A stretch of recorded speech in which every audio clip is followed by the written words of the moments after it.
네, 오늘은 12월 17일입니다. 화요일입니다. 새벽 예배 나오시는 우리 성도님들을 환영합니다. 말씀 나누기 전에 공동기도 제목으로 기도하시겠습니다. 배옥준 집사의 뇌졸중을 치료해 주십시오. 언어가 회복되고 오른쪽 팔다리에 힘이 생겨나도록 해주십시오. 권하자 집사가 다시 걷도록 해주십시오. 이승학 성도의 뇌종양 치료가 잘 되게 해 주십시오. 권여민 형제를 치료해 주십시오. 김에브라임 형제가 신장 이식을 속히 받도록 해주십시오. 김시 집사가 걷도록 해주십시오. 오스조 선교사의 건강을 회복시켜 주십시오. 데이비팟 형제의 건강을 회복시켜 주십시오. 예수님의 이름으로 기도합니다. 아멘. 오늘 본문의 말씀은 요한계시록 17장 7절에서 18절까지 말씀입니다. 죽임 당하는 큰 음녀라는 주제로 하나님 말씀 함께 나누시겠습니다. 17장, 18장은 바벨론에 대한 이야기인데 그 바벨론이 바로 큰 음녀, 물에서 올라온 짐승 이렇게 말할 수 있겠습니다. 오늘 본문에 보시면 이렇게 되어 있습니다. 이 음녀가 무저갱에서 나와서 멸망에 들어갈 거다 이런 말씀이 있습니다. 제가 읽어드리겠습니다. 8절에 보시면 내가 본 짐승은 전에 있었다가 지금은 없으나 장차 무저갱으로부터 올라와 멸망으로 들어갈지니 무저갱에서 나와서 다시 멸망으로 간다 이렇게 말씀하십니다. 제가 주일날 이 말씀을 잠깐 드렸는데요. 짐승이 무저갱에서 나와서 멸망으로 간다는 말의 의미가 뭐냐 하는 것입니다.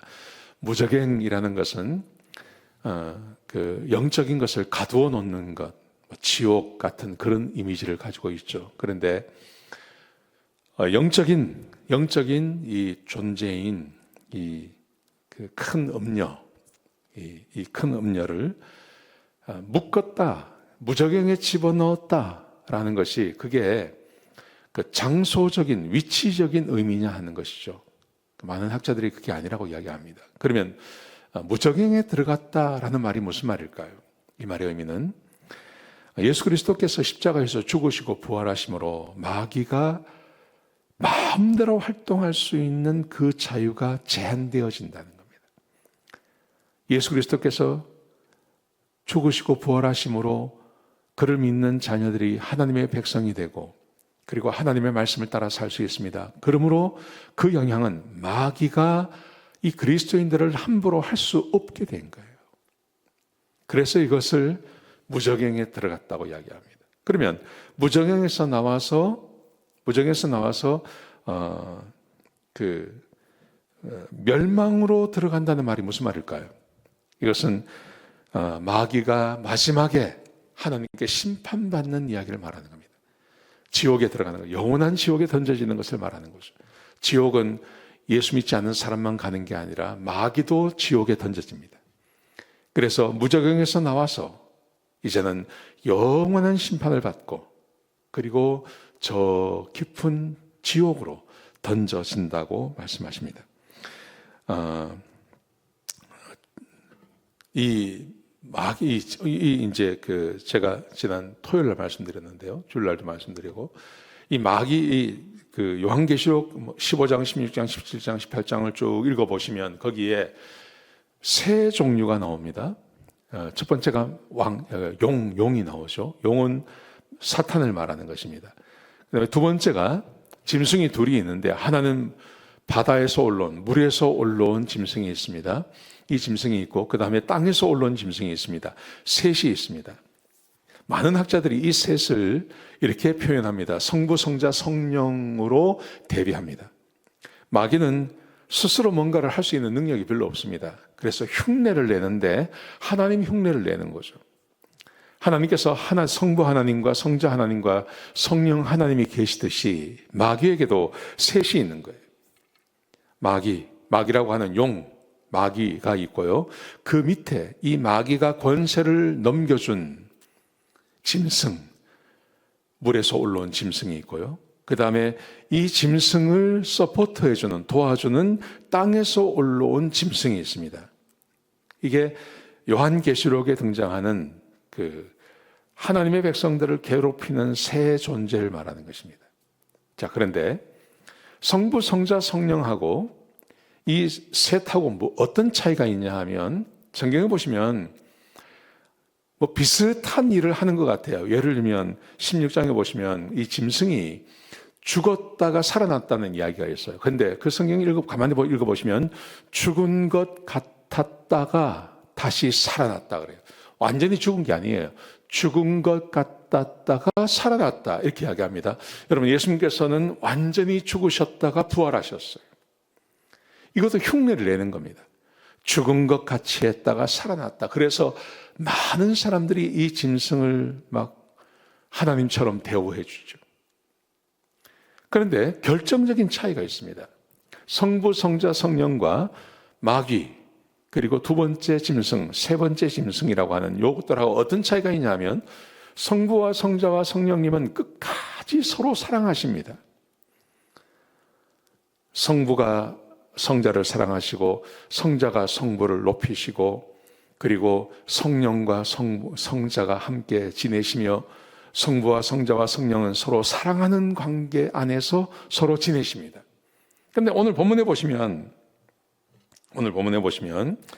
아주 재미있는 이야기가 있습니다. 자, 제가 한 권 읽어드리겠습니다. 짐승이 음녀를 죽여버립니다. 자, 17장 15절에 보시면 또 천사가 내게 말하되 내가 본 바 음녀가 앉아있는 물은 백성과 무리와 열국과 방언들이니라. 내가 본 바 이 열불과 짐승은 음녀를 미워하여 망하게 하고 벌거벗게 하고 그의 살을 먹고 불로 아주 살으니라. 짐승과 음녀 서로 가까운 사이 아닙니까? 굉장히 가까운 사이죠. 그런데요, 이 짐승이요 음녀를 죽여버려요.